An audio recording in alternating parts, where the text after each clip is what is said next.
I love my family. I love my family. Oh yeah. Yeah, I do. Okay. Yes. We are going to talk about this book called The Family Book. It is written and illustrated by Taka. This book is about the different varieties of families. Yeah, and then some of the differences, like some families are big, some are small. Yeah. And some similarities Yeah. as well. Yeah, all families like to hug each other. Yes. Yeah.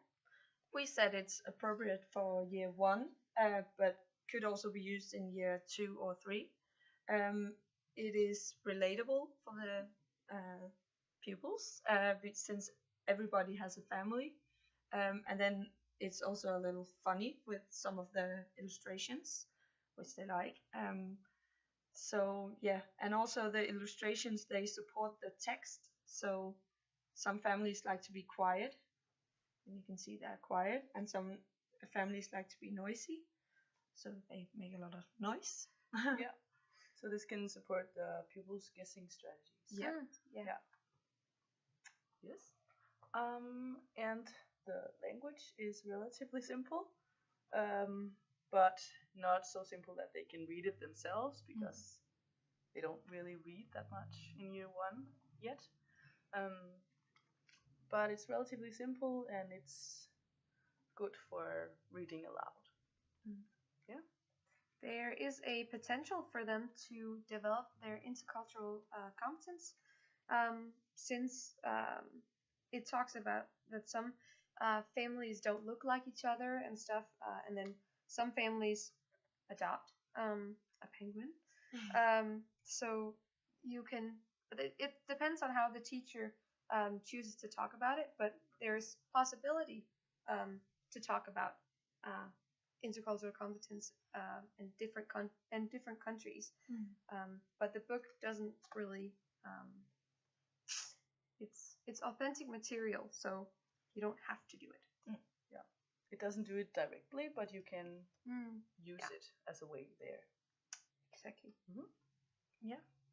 So what the book does is that it helps to notice and accept these differences in families, which is also could be a part of intercultural competence. Yeah. And then it can also help with like creating a safe classroom, because you see these different families and that it's okay to be different. Yeah. But as I said, it's too hard for them to read. It contains some tricky words like instead, maybe, or quiet. But it can be used otherwise, of course. And also, there's no action, no narrative. It doesn't have a plot. It's just examples of differences and similarities. So that could mean the children would think it's a bit boring, maybe, because there's not a story to remember. Yeah. In terms of scaffolding, if we talk about the top level, then you would talk about the context and talk about family, and then make activities concerning the pupils' families. So activate their prior knowledge. Yeah, exactly. Yeah, yeah. And at the bottom level, you would focus on the vocabulary. Some of the words, not all of the words, but just maybe the key words, so that it's easier to understand for them. So mom and dad and brother, sister, and so on. Yeah. Yes. And some of the pictures might also need scaffolding.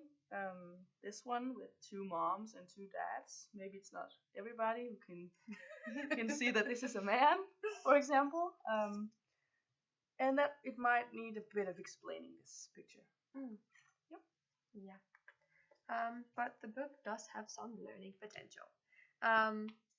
It can, as we said, be the starting point for intercultural competence, and help them notice and accept differences. Yeah.